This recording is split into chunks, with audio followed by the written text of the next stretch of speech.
Hello class, welcome to our channel Anamika's chemistry. और आज हम बात करने वाले हैं रिडॉक्स रिएक्शन की। तो यहाँ मैं इलेक्ट्रॉनिक कॉन्सेप्ट डिस्कस करने वाली हूँ। ओल्ड कॉन्सेप्ट जो है आपने स्कूल में ऑलरेडी पढ़ा होगा कि ऑक्सीडेशन क्या है, रिडक्शन क्या है। ऑक्सीडेशन जो ओल्ड कॉन्सेप्ट के हिसाब से किसको बोला जाता है, एडिशन ऑफ ऑक्सीजन और removal of hydrogen. Similarly reduction होता है रिमूवल ऑफ ऑक्सीजन और एडिशन ऑफ हाइड्रोजन। बट यहाँ जो इलेक्ट्रॉनिक कॉन्सेप्ट है उसके अकॉर्डिंग ऑक्सीडेशन क्या है, loss of electron is called oxidation. यानी कोई भी एलिमेंट अगर इलेक्ट्रॉन लूज़ करता है तो उसका ऑक्सीडेशन होता है। सिमिलरली रिडक्शन क्या है, gain of electron.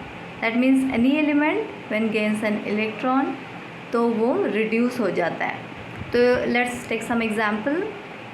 Suppose we have sodium और हम अगर इसमें से एक इलेक्ट्रॉन निकाल देते हैं, ये एक इलेक्ट्रॉन लूज़ कर देता है तो ये Na+ बन जाएगा। सिमिलरली Cl- क्लोराइड आयन अगर एक इलेक्ट्रॉन लूज़ कर देता है, it become Cl atom, neutral Cl atom. Similarly Sn2+ में से अगर हम 2 इलेक्ट्रॉन्स निकाल देते हैं वो Sn4+ हो जाता है। तो ये कुछ एग्जाम्पल्स हैं ऑक्सीडेशन के जहाँ पे इलेक्ट्रॉन लॉस हो रहा है। सिमिलरली रिडक्शन के कुछ एग्जांपल्स देखते हैं। Fe3+ अगर एक इलेक्ट्रॉन गेन करता है, इट बिकम्स Fe2+। तो यहाँ पे आयरन 3+ स्टेट से 2+ स्टेट को हम क्या बोलेंगे कि रिड्यूस हो रहा है।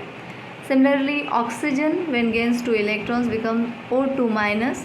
तो यहाँ ऑक्सीजन का क्या हो रहा है, रिडक्शन हो रहा है after gaining 2 electrons. Similarly Mg2+ अगर 2 इलेक्ट्रॉन गेन करता है, इट बिकम्स मैग्नीशियम। तो all this examples are the examples of reduction reaction जहाँ पे एलिमेंट्स या आयंस जो है वो इलेक्ट्रॉन गेन कर रहे हैं। तो अब देखते हैं कि ऑक्सीडेशन में और रिडक्शन में जो चार्ज चेंज है उसमें क्या, चार्जेस में क्या चेंज हो रहे हैं, या ऑक्सीडेशन नंबर मैंने प्रीवियस क्लास में पढ़ाया था कैसे कैलकुलेट करना है, उसकी डेफिनेशन क्या है, ये सारा मेरे प्रीवियस वीडियो में अपलोडेड है ऑलरेडी, आप देख सकते हैं अगर आपको नहीं पता। ऑक्सीडेशन नंबर बेसिकली क्या होता है, चार्ज ऑन एन एटम। तो ऑक्सीडेशन का केस अगर हम देखते हैं तो ऑक्सीडेशन में क्या होता है, इलेक्ट्रॉन लॉस होने के बाद जो चार्जेस हैं वो इंक्रीज़ कर जाते हैं ओब्वियसली। जैसे कि सोडियम एटम के ऊपर चार्ज कितना है, 0 है, न्यूट्रल एटम। ये ऑक्सीडेशन स्टेट में हमने पढ़ा ऑक्सीडेशन नंबर में कि किसी भी न्यूट्रल एटम के ऊपर चार्ज कितना होता है, 0 होता है। तो यहाँ सोडियम के ऊपर चार्ज 0 है, बट ऑक्सीडेशन के बाद उसके ऊपर चार्ज कितना हो जा रहा है, +1। सिमिलरली Cl-1 से 0 हो रहा है, Sn2+ से 4+ हो रहा है। That means in all this cases oxidation number का क्या हो रहा है, इंक्रीज़ हो रहा है। तो ये इन जनरल हम बोल सकते हैं कि ऑक्सीडेशन में क्या होता है, ऑक्सीडेशन नंबर जो है वो बढ़ जाता है या फिर उसका इंक्रीज़ होता है। सिमिलरली रिडक्शन प्रोसेस में क्या होता है, अगर ऑक्सीडेशन नंबर हम देखें उसमें क्या चेंजेस हो रहे हैं। या फर्स्ट केस देखो Fe3+ से Fe2+, वहाँ पे 3+ to 2+ ऑक्सीडेशन स्टेट क्या हो रहा है, डिक्रीज़ कर रहा है। ऑक्सीजन के केस में वैसे 0 से -2 हो रहा है, ऑक्सीडेशन नंबर डिक्रीज़ कर रहा है। और मैग्नीशियम का भी वैसे ही है, 2+ से 0 हो रहा है। दैट मीन्स ओवरऑल रिडक्शन में क्या होता है, ऑक्सीडेशन नंबर डिक्रीज़ करती है। नेक्स्ट जो हम चीज़ पढ़ेंगे तो यहाँ पे देखो, किसी भी रिएक्शन में ऑक्सीडेशन, कोई भी रिएक्शन आयनिक फॉर्म में तो होता नहीं है, मतलब एक कंप्लीट रिएक्शन होता है। तो अगर ऑक्सीडेशन में क्या हो रहा है, लॉस ऑफ इलेक्ट्रॉन हो रहा है, रिडक्शन में गेन ऑफ इलेक्ट्रॉन हो रहा है।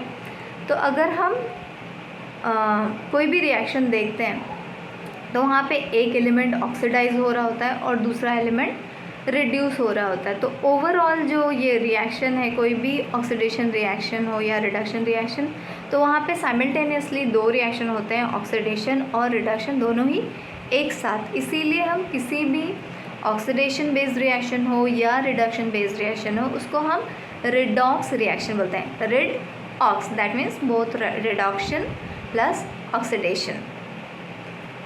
तो हमें यहाँ पे एक एग्जाम्पल ले रहे हैं एक रिडॉक्स रिएक्शन का। Suppose zinc metal reacts with copper 2+ ion or copper solutions, maybe copper sulfate, and it gives Zn2+ and copper solid. In this reaction you can see कि जिंक का क्या हो रहा है, जिंक Zn0 स्टेट से 2+ state को जा रहा है, ऑक्सीडेशन नंबर इंक्रीज कर रहा है और इलेक्ट्रॉन लूज़ कर रहा है। दैट मीन्स जिंक का क्या हो रहा है, ऑक्सीडेशन हो रहा है। But copper on the other hand, जो कॉपर आयन है हमारा रिएक्शन में, वो 2+ स्टेट से 0 स्टेट को जा रहा है, तो यहाँ पे उसका ऑक्सीडेशन नंबर क्या कर रहा है, डिक्रीज़ कर रहा है।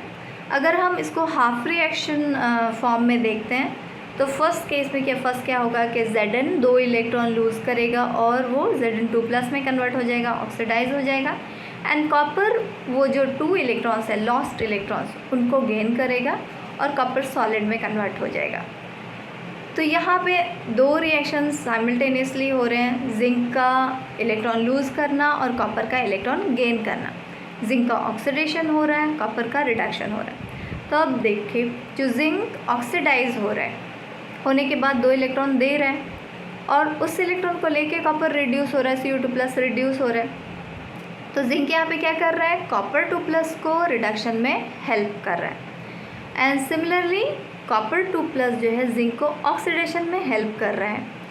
तो ये जो रिएक्शन है, यहाँ पे जिंक का काम क्या है, वो रिडक्शन में हेल्प कर रहा है इलेक्ट्रॉन दे के, तो उसको हम क्या बोलेंगे, रिड्यूसिंग एजेंट।